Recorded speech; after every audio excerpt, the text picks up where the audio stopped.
Praise the lord. సకల ఆశీర్వాదములకు కారణభూతుడును, సర్వ సృష్టికి ఆధారభూతుడును, ఆదియు అంతము అయ్యున్న దేవుని పరిశుద్ధ నామములో ఈ ఉదయకాల సమయపు ఆరాధనకు నాకు అత్యంత ప్రియులైన దేవునికి ఇష్టలైన దేవుని పిల్లలారా, ప్రభు మనకు మన కుటుంబాలకు క్షేమమును అనుగ్రహించును గాక.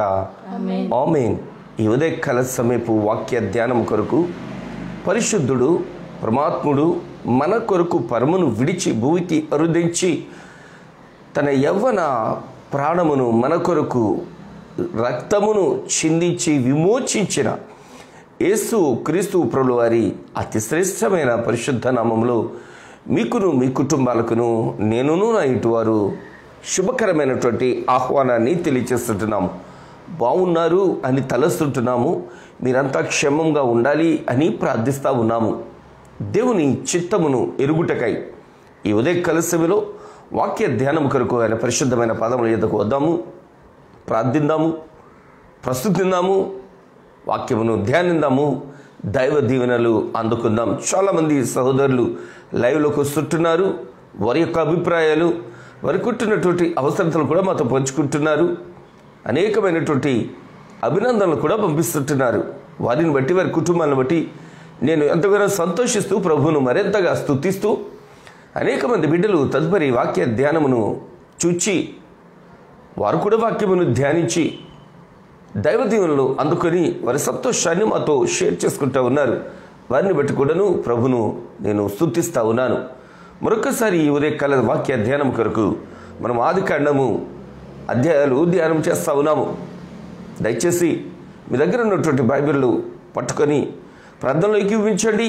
ఈ ఉదయకాల సమయపు వాక్య ధ్యానం కొరకు బిబులను వేరు మనము ప్రభు యొక్క పరిశుద్ధ పాదముల యొద్ద సిద్ధం చేసుకుందాం, ప్రార్థన చేసుకుందాం, ప్రభును ప్రస్తుతించుకుందాము, వాక్యమును ధ్యానించుకుందాము. ప్రార్థన తల ఉంచుదాం, కళ్ళు మూసుకుందాం, ప్రార్థనలో ఏకీవిందాం. స్తుతి స్తుతి స్తుతి స్తుతి స్తుతి స్తోత్రాలు స్తోత్రాలు స్తోత్రాలు తండ్రి. కరుణుడా మీకు వేలాది వందనాలు తండ్రి. దైవమా మీకు వేలాది వందనాలు తండ్రి. మమ్మల్ని రక్షించుటకు తండ్రి ప్రభ మీరు వచ్చి తండ్రి ప్రభ ప్రాణత్యాగం చేసిన విధానం బట్టి మీకు వేలాది వందనాలు తండ్రి ప్రభ. మా మనస్సులను మీకు మీ వైపు తిప్పుటకు సహాయం చేయండి తండ్రి ప్రభ. లోకం ఎంతో భయంకరమైన పాపముతో నిండి ఉన్నది తండ్రి. లోక మాలిన్యము మా కంటకుండా తండ్రి పరిశుద్ధుడా మేము పరిశుద్ధంగా ఉండుటకు సహాయం చేయండి తండ్రి ప్రభ. మీకు వేలాది వందనాలు తండ్రి. ఉదయకాల సమయంలో తండ్రి ప్రభ మాకు ఇచ్చిన ఈ శ్రేష్టమైన బ్రతుకుని బట్టి సమయమును బట్టి మీకు వేలాది వందనాలు చెల్లించుకుంటూ తండ్రి ప్రభ ఆరాధనలో మీరు ఉండండి తండ్రి, వాక్యంలో మీరు ఉండండి తండ్రి ప్రభ. ఆది కాండం ద్వారా అనేక అనేక అనేక పాఠాలను మేము నేర్చుకుంటున్నాం తండ్రి ప్రభ. తండ్రి స్తోత్రాలు స్తోత్రాలు స్తోత్రాలు తండ్రి ప్రభ. తండ్రి సరిదిద్దుటకు సహాయం చేయండి. మనసులను తండ్రి ప్రభ మీ వైపు త్రిప్పుటకు సహాయం చేయండి తండ్రి. గొనడా మీకు వేలాది వందనాలు తండ్రి. స్తోత్రాలు చెల్లించుకుంటూ తండ్రి లైవ్లోకి వస్తున్న ప్రతి ఒక్క బిడ్డ కుటుంబాన్ని ఆశీర్వదించి దీవించమని నడుచుకుంటుంది. తరువాత చూస్తున్న వారిని కూడా తండ్రి ప్రభ మీరే కాచి కాపాడండి తండ్రి ప్రభ. తండ్రి మీ పరిశుద్ధత మాకు ఆపాదించమని బ్రతిమలాడుకుంటున్నాం తండ్రి ప్రభ. స్తోత్రాలు. మీ దేని కుమారుని బహుబలంగా వాడుకుంటున్న విధానం బట్టి మీకు వేలాది వందనాలు తండ్రి. ఇంకనూ అనేకులు చూడడానికి మీ వైపు త్రిప్పడానికి సహాయం చేయమని బ్రతిమలాడుకుంటూ తండ్రి ప్రభ ఈ దినపు ఆశీర్వాదాలు మా మీద మెండుగా ఉంచమని మా ప్రభుని యేసుక్రీస్తు అతిమికులుగా బ్రతిమాలు వేడుకుంటున్నాం తండ్రి. ఆమేన్. ఆంధ్ర క్రైస్తవ కీర్తనల పుస్తకం నుండి 237వ పాట జోసెఫ్ బర్డర్ గారు రచించినటువంటి అద్భుతమైనటువంటి సంకీర్తన. వినరమ్ము యేసునాథుడా నా మనవిని ఇప్పుడే అంటూ వారు రచించి ఆంధ్ర క్రైస్తవ సమాజానికి పరిచయం చేసినటువంటి పాట. ఎక్కడిద్దరు ముగ్గురు నీ పేరిట ఉంటారో అక్కడకు మీరు ఉంటారు అని వాగ్దానం ఇచ్చిన దేవుని యొక్క వాగ్దానాన్ని జ్ఞాపకం చేసుకుంటూ అద్భుతమైనటువంటి రచన వారు మనకు అనుగ్రహించారు. అట్టి పాటను ఈ ఉదయకాల సేవలో పాడుకుంటూ ప్రభువును ప్రస్తుతించుకుంటూ వాక్య ధ్యానం కొరకు మనల్ని మనము సిద్ధం చేసుకుందాం. వినరమ్ము యేసునాథుడ నా మనవినిప్పుడు, నా మనవినిప్పుడు, నా మనవినిప్పుడు.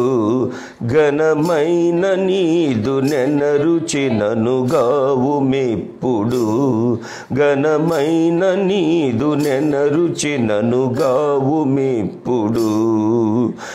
ఎక్కడిద్దరు ముగ్గురు నీ యొక్క పేరిటన్, నీ యొక్క పేరిటన్, నీ యొక్క పేరటన్ చెరుటెక్కడ నేనక్కడకి తింతునంటివి, చెరుటెక్కడ నేనక్కడకి తింతునంటివి.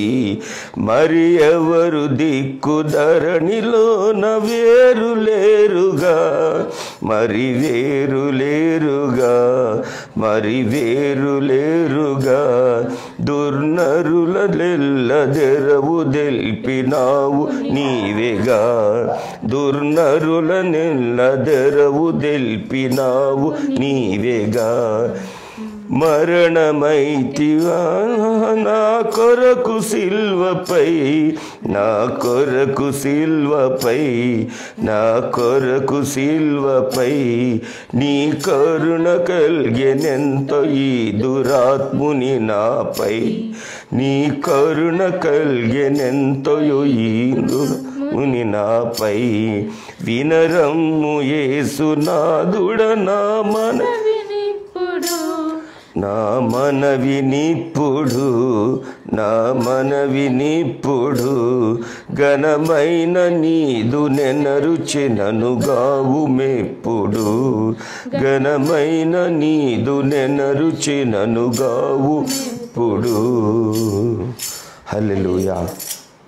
ఈ ఉదయకాల సమయపు వాక్య ధ్యానం కొరకు దేవుని పిల్లలారా, ఆదికాండము 37వ అధ్యాయాన్ని మనము ధ్యానం చేస్తూ ఉన్నాము. ఈ 37వ అధ్యాయము ధ్యానించేటప్పుడు మనం జ్ఞాపకం పెట్టుకోవాల్సింది, ఇది మనకు ఎలాగా వర్తిస్తుంది. ఈ అధ్యాయపు ధ్యానం మనకు ఎలా వర్తిస్తుంది. గత వర్తమానంలో ఓ టైటిల్ ఇవ్వడం జరిగింది, అవాంతరాలు దాటి కనాను చేరినటువంటి ఇశ్రాయేలు అని. ఈరోజు వర్తమానం దగ్గర తోటి సహోదరులు తోబుట్టు మీద పగబట్టిన రీతిని మనం చూడబోతుంటున్నాం. తోబుట్టువులు తన సహోదరునిపై పగబట్టిన రీతిని మనము చూడగలుగుతుంటున్నాం, ధ్యానించబోతా ఉన్నాం. అంతటికన్నా ముందట ఓ మాట నేను మీకు తెలియచేయాలి. ఈ అధ్యాయాన్ని మనం ధ్యానించేటప్పుడు కేవలం ఈ అధ్యాయము ఒక కుటుంబానికి సంబంధించిందిగా మాత్రమే కాకుండా, కుటుంబము లాంటి సంఘానికి సాదృశ్యమైనటువంటి సంబంధమైనటువంటి ఈ ఈ ఈ ఈ పరిస్థితిగా మనము చూడగలగాలి.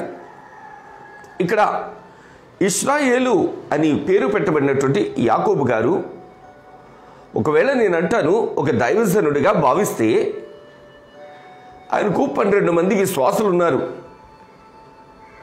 12 మంది విశ్వాసుల్లో ఒక విశ్వాసిపై 10 మంది విశ్వాసులు తిరుగుబాటు చేసి, సంఘానికి దూరం చేసి, సహవాసానికి దూరం చేసి, సన్నిధికి దూరం చేసి, సర్వసృష్టికర్త అయినటువంటి దేవునికి ఎట్టి అయినటువంటి వ్యతిరేకమైన జీవితాన్ని వారు అవలంబించారో, జీవించారో ధ్యానించబోతుంటున్నాం.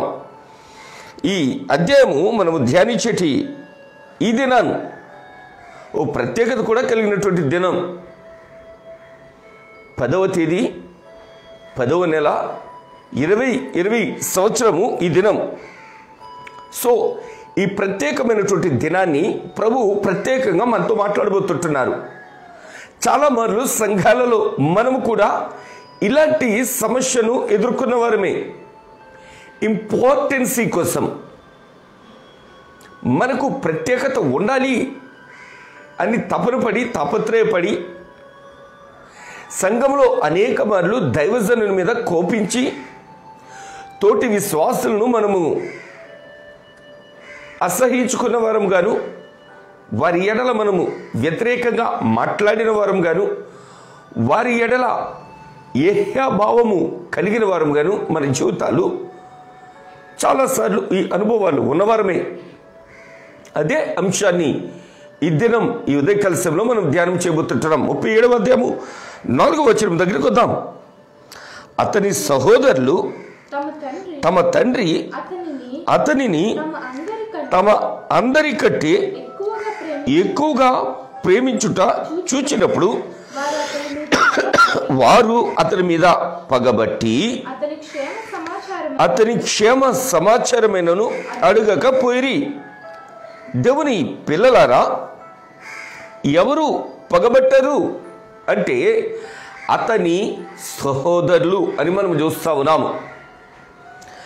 దేవుని పిల్లారా, ఈ ఉదయకాల సమయంలో వాక్యం దగ్గరకు మనం వస్తుంటున్నప్పుడు, వాక్యమును ధ్యానించుటకు దేవుని పాదాల దగ్గరకు వచ్చేటప్పుడు, దైవమా వాక్యము ద్వారా నాతో సూటిగా మాట్లాడండి, వాక్యము నాకు నేను అన్వయించుకుంటూ ధ్యానించు జ్ఞానము నాకు అనుగ్రహించండి అని సిద్ధపాటుతో వాక్యం దగ్గరకు రావాలి. ఈ ఉదయకాల సమయంలో ఇశ్రాయేలు కుమారులైనటువంటి 10 మంది కూడా వారు తమ గొర్రెలను కాసుకోవడానికి కనాను ఆ పరిసర ప్రాంతాల్లో లేక దూరమైనటువంటి ప్రదేశాల్లో వారు కాపర్లుగా వెళ్ళిపోయారు. వారి సంపదను లేక వారికి కలిగినటువంటి కాపర్లు ఆ గొర్రెలను కాస్తూ ఉంటే వారి మీద అజమాయిషీ చేస్తూ కంట్రోల్ చేయడానికి వీళ్ళంతా వెళ్ళిపోయారు. వెళ్ళిపోయినప్పుడు ఇశ్రాయేలు తన కుమారుడైనటువంటి ప్రియమైన కుమారుడైనటువంటి వృద్ధాప్యమందు 3వ వచనంలో మనం చూస్తుంటే, మరియు యోసేపు ఇశ్రాయేలు వృద్ధాప్యమందు పుట్టినవాడు కనుక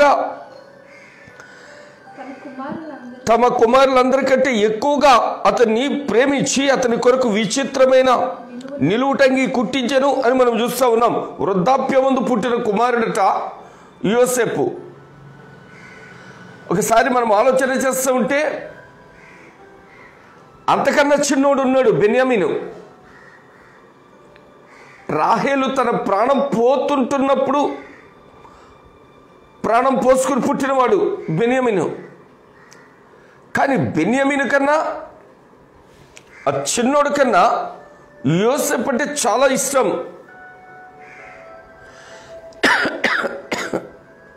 యాకోబుతో ప్రేమింపబడి యాకోబు ప్రేమను పొందుకొని యాకోబుకు తను అందించినటువంటి మొదటి బహుమానమైనటువంటి యోసేపుని చూసుకొని మురిసిపోతూ అతడికి విచిత్రమైనటువంటి నిలువుటంగి కుట్టించాడు. ఈయన చాలా ఇంపార్టెన్స్ ఇస్తుంటున్నాడు యోసేపు గారికి.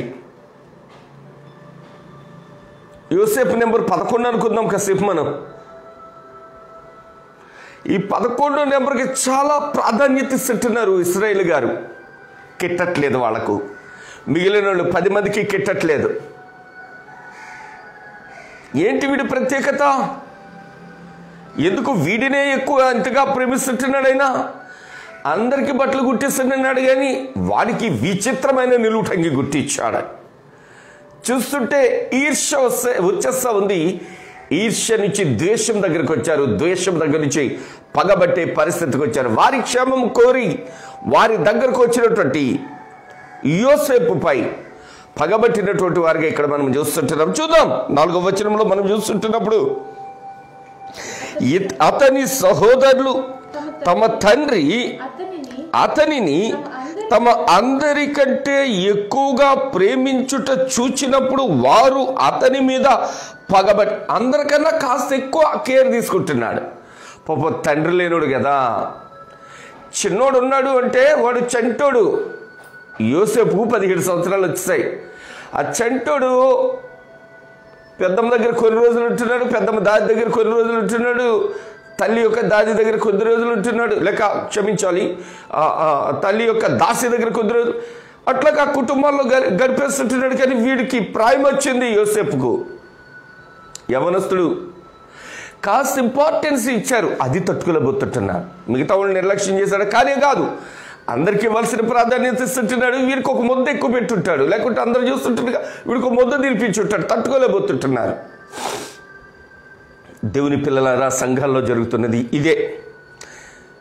దైవజనుడు ఎవరైనా కొత్తగా వస్తే వాని ఎడల కొంచెం శ్రద్ధ చూపిస్తూ ఉంటే సీనియర్ బిలీవర్స్, సీనియర్ విశ్వాసులు తట్టుకోలేరు. నిన్నగాక మొన్న వచ్చాడండి, ఆడికి ఇస్తాడండి ఇంపార్టెన్స్. ఈయన ఆ వచ్చినోడు మీద పగబట్టడం, ఆ వచ్చిన విశ్వాసకి ఇబ్బందికరంగా మాట్లాడడం, ఆ వచ్చిన విశ్వాసం మీద సెటార్లు వేయడం. ఆలోచించండి, ఆ వచ్చిన విశ్వాసిని దైవజనుడు ఆదరిస్తూ ఉంటే, అతడి కొరకు ఆలోచిస్తూ ఉంటే చాలా చాలా చాలా చాలా బాధపడిపోతారు సీనియర్ విశ్వాసులు. చూద్దాం, ఇక కాస్త ముందుకొద్దాం. 5వ వచనం చూద్దాం. యోసేపు ఒక కలకని తన సహోదరులతో అది తెలియచెప్పగా వారు అతని మీద మరీ పగబట్టిరి. ఎంత విచిత్రం అండి ఇది. పగబట్టడం అనేటటువంటి మాటలు మనం చూస్తుంటున్నాము. 4వ వచనంలో చూసాము, తిరిగి 5వ వచనంలో కూడా చూస్తుంటున్నాం. నాకు ఒక దర్శనం ఇచ్చాడండి దేవుడు. అదండి మీతో పంచుకోవడానికి వచ్చారండి అని తన తోబుట్టులతో చెప్తుంటుంటే, లేక సంఘ విశ్వాసులతో చెప్తుంటుంటే, లేక అక్కడ కూడిన వారితో చెప్తుంటుంటే, రే నిన్న కాక మొన్న నువ్వు వచ్చావు, నువ్వు దర్శనాలు చూడడం ఏంట్రా, నువ్వు దర్శనాలు చూసేటంత డోడువా అని ఒకరినొకరు చూసుకుని నవ్వుకుని, రే ఏంట్రా ఈడు మనకి తలపోటులో దాపురిచ్చాడు, అట్లాగా నవ్వుకుంటా ఉన్నారు. పగ మరికాస ఎక్కువైపోతా ఉంది. మేము ఎంతో కాలంగా దేవుని మందిరంలో ఉంటున్నాం, ఎంతో కాలంగా దైవజనంతో మేము సాంగత్యం కలిగి ఉన్నాం, ఎంతో కాలంగా దైవజనంతో మేము నడుస్తూ ఉన్నాము. మేము వస్తేనే పాటలు పాడేది, మేము వచ్చి ఆరాధన చేయకపోతే ఎవడు రాడు, మేము లేకపోతే అసలు సంఘమే లేదు. అట్లాంటి మాకు రాకుండా నీకు దర్శనాలు రావడం ఏందిరా, నీకు కళలు రావడం ఏంది? నిన్నగాక మనుటాడు నువ్వు, నీకు 17 నిండా 17 లేవు. మేము ఎప్పటి నుంచో తెలుసా, మేము సీనియర్స్. పునాది వేసినప్పటి నుంచి మేము ఉన్నాం. పునాది రా వేసినవాడు ఎవడో తెలుసా, మా తాత. అతని మీద వచ్చినోడి మీద పగబట్టడం ఎందుకు? దర్శనాలు వచ్చాయి, ఆల్ రైట్, ప్రభుకు మహిమ కలుగును గాక. అతడికి దర్శనాలు చూసే భాగ్యం దేవుడు ఇచ్చి ఉండొచ్చు. నీకు ప్రవచనాలు చెప్పే భాగ్యం ఇస్తాడు, వాక్యం చెప్పే భాగ్యం ఇస్తాడు దేవుడు. లేదా వాక్యం ధ్యానించే, మంచి స్వరం ఇచ్చి దేవుని స్తుతించే భాగ్యం ఇస్తాడు దేవుడు. అతడికి వచ్చిన దేవుడు అనుగ్రహించిన వరాలను బట్టి ప్రభుని స్తుతించడానికి బదులు అతడికి దేవుడు అనుగ్రహించిన వరాలను అతడు తెలుపుతూ ఉంటే అతని మీద పగబట్టినటువంటి సహోదరులు మనం చూస్తుంటున్నాం. దేవుని పిల్లలారా, నెంబర్ 1, యాకోబు ప్రేమను పొందుకుంటున్నటువంటి రీతిని బట్టి పగబడుతుంటున్నారు. నెంబర్ 2, అతడు కలల గంట ఉంటే పగబడతా ఉన్నాడు. నెంబర్ 3 చూద్దాం, 8వ వచనాన్ని ఒకసారి చూద్దాం. 8వ వచనం. అందుకతని సహోదరులు, నీవు నిశ్చయముగా మమ్ములను ఏలేదవా, మా మీద నీవు అధికారివి అగుదువా అని అతనితో చెప్పి అతని కలలను బట్టి అతని మాటలను బట్టి అతని మీద మరింత పగబట్టిరి. దేవుని పిల్లలారా, అతని మాటలే నచ్చట్లా. అంతకు ముందట అతని దర్శనాన్ని చెప్పలేదు. నాకు దర్శనం వచ్చింది అన్నాడంతే 4వ 5వ వచనంలో. దర్శనం వచ్చింది అంటేనే తట్టుకోలేకపోయారు. ఏదో బతిమాలుకొని నెమ్మదిగా తన దర్శనాన్ని చెప్పాడు. 6వ వచనం నుంచి 7వ వచనం ముగింపు వరకు తనకు వచ్చిన దర్శనం ఏంటి అనేటిది అతను చెప్పడం జరిగింది. ఆ దర్శనాన్ని, అతని మాటలను విన్నటువంటి వారు ఆ మాటలను బట్టి అతని మీద మరింతగా పగబట్టిస్తారు. మాటలు కూడా షట్ యువర్ మౌత్, నిన్నగాక మొన్న వచ్చి నువ్వు చెప్తావా? నిన్నటోడివి నువ్వా దర్శనాలు చూసేది, మాటలు చెప్పేది? పిల్లలు, ఉదయకాల వాక్యమును నేను ఎందుకు మీ ముందట ఇట్టి రీతిగా వివరిస్తున్నాను అంటే, ఇది ఏదో యాకోబు కుటుంబంలో వచ్చినటువంటి కాంట్రవర్సీ కాదు, యాకోబు కుటుంబానికి చెందినటువంటి సమస్య కాదు. ఇది ప్రతి కుటుంబంలోనూ, ప్రతి సంఘంలోనూ ఉన్నటువంటి సమస్య. చిన్నోడు కదా అని వాడికి ఏమైనా ఏ విషయంలోనైనా కొంచెం కేర్ తీసుకుంటే భయంకరమైనటువంటి బాధ వచ్చేస్తుంది పెద్దోడికి. పెద్దోడు కదా అని వాడికి ఏమైనా ప్రాధాన్యత ఇస్తే అత్యంత బాధ వచ్చేస్తుంది చిన్నోడికి. ఈ సమస్య ప్రతి కుటుంబంలోనూ, ప్రతి సంఘములోనూ ఉన్నదే. యాకోబు కుటుంబానికి మాత్రమే పరిమితమైపోలా. అది చిన్న ప్రాధాన్యత, పెద్ద ప్రాధాన్యత కాదు. తల్లిదండ్రులు అవసర కాలానికి వచ్చిన తర్వాతన ఆడికి అది ఇచ్చావు కాబట్టి ఆడే నిన్ను చూడాలి, వీడికి ఇది ఇచ్చావు కాబట్టి ఈడే నిన్ను చూడాలి అనేటటువంటి రీతిలో బాంధవ్యాలు, సంబంధాలను బ్రద్దలయ్యే రీతిలో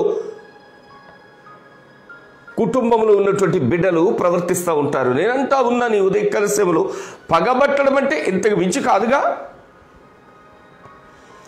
పగబట్టడం అంటే దీనికి నీ జీవితానికి వ్యత్యాసం ఏమన్నా కలదా? నన్ను ఈ స్థాయికి తీసుకొచ్చినటువంటి నా తల్లిదండ్రులను నేను సన్మానించాలి అని వాక్యము తెలిసినటువంటి వాడు ఆలోచించగలిగితే,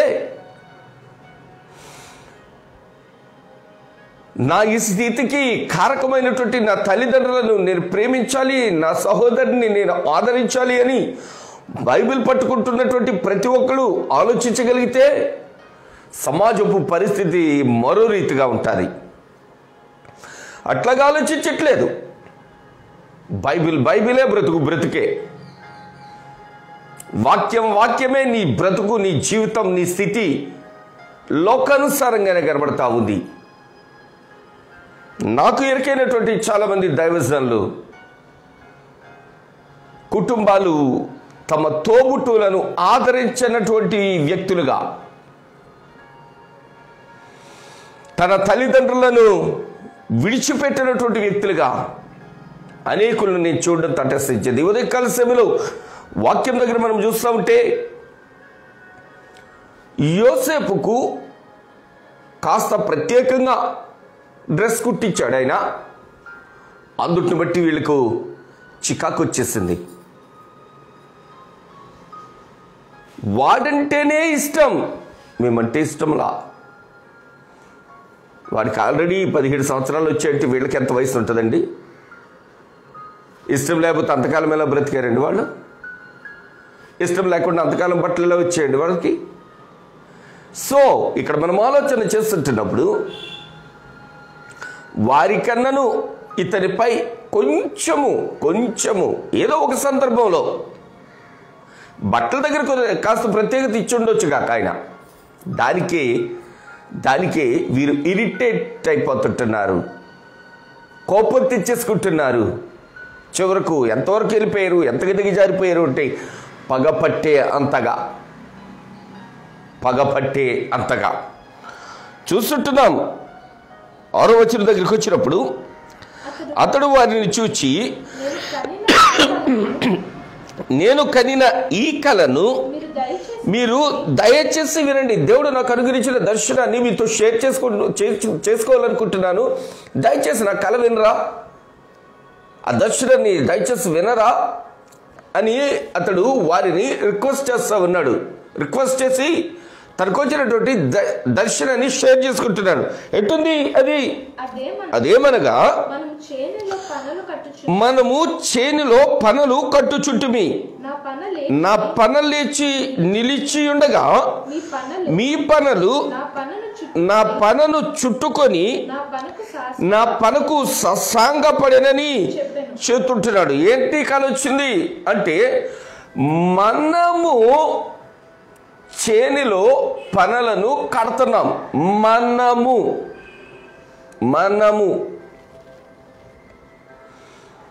అందరూ కలిపి ఒక చేనులోనే ఉన్నాము, అందరూ ఒక పని చేస్తుంటున్నాము, అందరూ ఒక రైతు దగ్గరే బ్రతుకుతుంటున్నాము. అందరికీ పోషకుడు, పోషణ ఇచ్చేది అదేనాన్ని ఆయనే, ఆయన దగ్గరే పనిచేస్తుంటున్నాము. నేను అంటున్నాను, అందరం ఒక సంఘానికి సంబంధించిన వాళ్ళమే, అందరూ ఒక వాక్యాన్ని వింటా ఉన్నాము, అందరూ ఒక వాక్యాన్ని ధ్యానిస్తుంటున్నాము. అందరూ ఒక పని చేస్తూ ఉంటే దేవుడు నన్ను నిలబెట్టాడు, మిగిలిన వారిని సాష్టాంగపడి ప్రార్థించే రీతిలో పెట్టాడు అని చెప్తుంటున్నాడు. ఆయనకు వచ్చిన కళ ఏంటి అంటే, ఆయన పన నిలబడి ఉందట.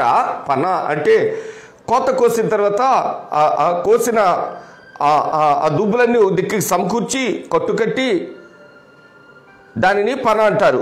అట్లాంటిది ఆ పన నిలబడి ఉంది, నా పన నిలిచి ఉంది, మీ పనులన్నీ నా పన చుట్టూ ఇట్లాగా సత్సంగపడి ఉన్నాయి అని చెబుతుంటున్నాడు ఆయన తన తోబుట్టువులతో. ప్రభువును స్తుతించడానికి బదులు, ప్రభువా మంచి దర్శనం ఇచ్చావు, నా సహోదరిని నిలబెట్టుబోతుంటున్నావు, మా సంఘంలోనో సమాజంలోనో గొప్పగా వాడుకోబోతుంటున్నావు అని ఆ సహోదరుడిని బట్టి దేవునిని ఘనపరచడానికి బదులు అతడి మీద మరింత పగబట్టినటువంటి వ్యక్తులుగా మనం చూస్తూ ఉన్నాం వారిని. ఈరోజు సమాజం ఇట్లాగనే ఉంది, సంఘాలు ఇట్లాగనే ఉన్నాయి, సహవాసం ఇట్లాగనే తయారైతే ఉంది. ఎవరినైతే దేవుడు పైకి లేపుతుంటున్నాడో, రేపుతుంటున్నాడో, సంసోను వలె శౌర్యముతోనూ బలముతోనూ ఆయన పక్షముగా నిలవడానికి ఎవరినైతే రేకెత్తిస్తుంటున్నాడో, అతని పక్షాన నిలబడడానికి బదులు అతనికి వ్యతిరేకమైపోయి బ్రతుకుతుంటున్నారు. దేవునికి అత్యంత ప్రియమైన వారులారా, ఉదయకాల సమీప వాక్య ధ్యానం దగ్గర నీవెట్లాగున్నావు? నీ కుటుంబములో, సంఘములో వాక్యం వింటున్నావు, చాలా మంచిది. వీక్షిస్తుంటున్నావు, లైవ్లోకి వస్తుంటున్నావు, మరీ మంచిది. దేవుడు మిమ్మలను, మీ కుటుంబాలను సర్వసమృద్ధితో దీవించునుగాక. ఆమేన్. అయితే వాక్యము నువ్వు ఎలా అర్థం చేసుకుంటున్నావు? ఎవరో క్రొత్తగా వచ్చిన వ్యక్తిని దావీదు ప్రేమిస్తుంటున్నాడు, ప్రోత్సహిస్తుంటున్నాడు. సమాజంలో ఉన్నటువంటి మంచి చెడులు ఎరిగిన వ్యక్తిగా, సమాజంలో ఈ చెడు ఉందండి, సమాజంలో ఇట్లాగుందండి, అట్లాంటి చోటకు మనవులు వెళ్తుంటున్నారండి, వెళ్ళకూడదు కదండి, వారితో కలవకూడదు కదండి, ఆ చెడు వినకూడదు, చూడకూడదు కదండి. వాక్యమై ఉన్న దేవుడు దావీదు గారి ద్వారా మనకు తెలియచేస్తాడు కదండి. మొదటి అధ్యాయము సంకీర్తనలో దుష్టుల ఆలోచన చొప్పున నడువుక, పాపుల మార్గమును నిలువక, అభాస్యకులు కూర్చుండే చోటను కూర్చుండక అని చెప్పారు కదండి. నా సహోదరులు అక్కడ ఉంటున్నారేంటండి? మందిరాన్ని వదలట్లేదండి, మందు కొట్టు వదలట్లేదండి, మందిరాన్ని వదలట్లేదండి, పరికమాల పనులు చేయడం మానట్లేదండి, మందిరాన్ని వదలట్లేదండి, పరికమాల మాటలు మాట్లాడటం వదలట్లేదండి, మందిరాన్ని వదలట్లేదండి, లోకంలో లోకస్తుల వలె జీవించడం మానట్లేదండి. మార్పు లేని వీరి జీవితాన్ని బట్టి ప్రభుకు మనం ప్రార్థన చేసిన ఆవశ్యకత చాలా ఉందండి. అయ్యగారు, మీరు వారి గురించి కాస్త శ్రద్ధ తీసుకోండి అని రిపోర్ట్ చేస్తుంటున్నాడు యోసేపు. తట్టుకోలేకపోతుంటున్నారు. ఎంతో కాలంగా మందిరంలో ఉంటున్నారు, కానీ కొత్తగా వచ్చినటువంటి వ్యక్తి దర్శనాలు చూస్తుంటున్నాడు. ఎంతో కాలంగా మందిరంలో ఉంటున్నారు, కానీ కొత్తగా వచ్చినటువంటి వ్యక్తికి దావీదు ప్రత్యేకమైన ప్రాధాన్యత ఇస్తుంటుంటే తట్టుకోలేకపోతుంటున్నారు.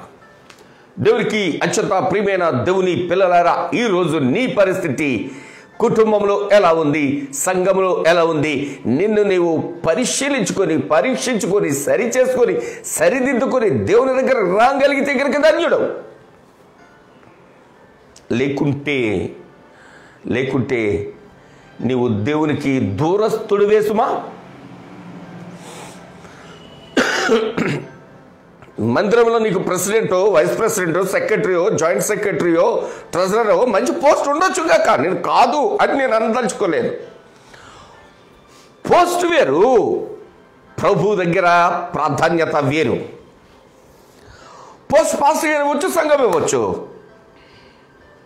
ప్రత్యేకత మాత్రం ప్రభు మాత్రమే అనుగ్రహించాలి సుమా. దానికన్నా ఇది చాలా ప్రాముఖ్యం. ఆ ఇంట జ్యేష్ఠుడిగా రూబేను పుడితే పుట్టుండొచ్చు గాక, దేవునితో డైరెక్ట్ యాక్సెస్ కలిగినటువంటి యూదా ఉండొచ్చు గాక, దేవుని సన్నిధిలో అత్యంత ప్రాధాన్యత కలిగినటువంటి లేవి ఉండొచ్చు గాక, కాదని అనడానికి లేదు. వారందరికన్నా ప్రాధాన్యత ఏంటి అంటే జరగబోయేదాన్ని విషదపరిచేటటువంటి ధన్యకరమైనటువంటి జీవితాన్ని యోసేపు గారికి మాత్రమే దేవుడు అనుగ్రహించారు. ప్రభువుకు మహిమ కలుగును గాక. ఈ ఉదయకాల సమయంలో దేవుడు నీకు ప్రాధాన్యత ఇవ్వాలి అంటే, దేవుడు నిన్ను ప్రత్యేకపరచాలి అంటే, దేవుడు తన కృపలో నిన్ను భద్రపరచాలి అంటే, దేవుడు నీకు ఉన్నతమైన స్థితిని అనుగ్రహించాలి అంటే దేవునితో నీకు యాక్సెస్ ఉండాలి. సంఘంతో ఉన్నను లేకున్నను, దైవజనులతో మంచి రిలేషన్ ఉండాలి. సంఘముతో నీకు రిలేషన్ ఉన్నను లేకున్నను, లోకంలో ఉన్నటువంటి మంచి చెడులు ఎరిగినటువంటి వ్యక్తిగా సంఘములో బిడ్డలు ఎవరైనా తప్పి నడుస్తూ ఉంటే దానిని రిపోర్ట్ జాగ్రత్తగా దేవునితోనూ దైవజనులతోనూ రిపోర్ట్ చేయాలి. సో ఎప్పుడైతే అట్లాంటి రీతిగా యోసేపు జీవిస్తూ ఉన్నాడు, దేవుడు అతనికి ప్రత్యేకతను ప్రాధాన్యతను ఇస్తా ఉన్నాడు. సంఘము ప్రాధాన్యత ఇచ్చిందో లేదో కానీ దేవుడు అతనికి చాలా ప్రాధాన్యత ఇస్తా ఉన్నారు. అంత మాత్రమే కాకుండా అతడికి మంచి కళలు చూచేటటువంటి ధన్యత జరగబోయే దానిని తెలియచేసే గొప్పనైనటువంటి భాగ్యము దేవుడు అనుగ్రహిస్తూ ఉన్నాడు. ఆ కళను చూచి కళను విని ఆ మాటలు విని వీరు మరీ పగబట్టే రీతిలో, అంటే నేనంటాను నీవు అభివృద్ధి చెందుతూ ఉంటే లోకము ఈర్ష్యపడే రీతిలో దేవుడు నేను అభివృద్ధి చేస్తాడు. ఆమేన్. ముందు మీద ఇప్పుడు బాగుంది అన్నం కాదు, మొదట నీ స్థితి కొద్దిగా ఉన్నను తొదకు నీవు మహాభివృద్ధి పొందుతావు అని వాక్య వాగ్దానం ఇచ్చిన దేవుడు ఈ ఉదయకాల సమయపు వాక్యం దగ్గర నీ జీవితాన్ని సరి చేసుకోవడానికి ఇష్టపడితే, ఈ ఉదయకాల సమయపు వాక్యం దగ్గర నీ బ్రతుకును సమర్పించుకుని, ప్రభువా నేను సంఘములో విరోధముగా, దైవజనులకు విరోధముగా, మీ నామానికి మహిమ తెచ్చే బ్రతుకు కాకుండా మీ నామానికి అవమానకరమైన రీతిలో అనేకులను నేను మందిరంలో క్రిటిసైజ్ చేశాను. తండ్రి నన్ను క్షమించండి అని నువ్వు ప్రార్థించగలిగితే, దైవమా నా కుటుంబంలో నా తోబుట్టులనే నేను నా మాటలతోనూ నా చేష్టలతోనూ నా నడవడికతోనూ వారికి ఇబ్బందిని కలిగించాను, నన్ను క్షమించండి, వారిని కూడా నేను క్షమించమని అడుగుతాను అని నీ జీవితాన్ని నువ్వు సరి చేసుకొని వాక్యము దగ్గర స్థిరపరచుకుంటే దేవుడు నిన్ను నీ పన నిలిపి నీ కుటుంబాన్ని నిలిపి అనేకులకు ఆశ్రయముగాను ఆశీర్వాదకరంగాను దేవుడు నీ కుటుంబాన్ని వచ్చడానికి ఇష్టపడతా ఉన్నాడు. వాక్యం వింటున్నటువంటి ప్రియ స్నేహితుడా, సోదరుడా, సహోదరి, ఈ ఉదయం నీ స్థితి ఎలా ఉంది? మందిరంలో ప్రాధాన్యత కలిగి ఉన్నవా, లేక దేవుని మధ్యలో నీకు ప్రాధాన్యత ప్రత్యేకత కలిగి ఉంటున్నావా? ఆలోచన చేయి. వాక్యాన్ని మనం ముగించుకుంటున్నాం, ప్రార్థన చేసుకోవడానికి సిద్ధపడుతుంటున్నాం. ప్రార్థించే ముందట నిన్ను నీవు పరిశీలించుకో, పరీక్షించుకో, సరి చేసుకో, వాక్యం దగ్గర స్థిరపరచుకో. దేవుని కృపకు పాత్రుడుగా నిన్ను నువ్వు మలచుకో. దైవము ఈ ఉదయకాల సమయంలో నాతో సూటిగా మాట్లాడింది. ఎవరిపైన నువ్వు శత్రుత్వం కలిగి ఉన్నావా? దేవుని ఎదుట ఉన్నటువంటి నీవు, దేవుడు నిన్ను ధన్యురాలుగా ధన్యకరంగా తీర్చిదిద్దబోతుంటున్నారు.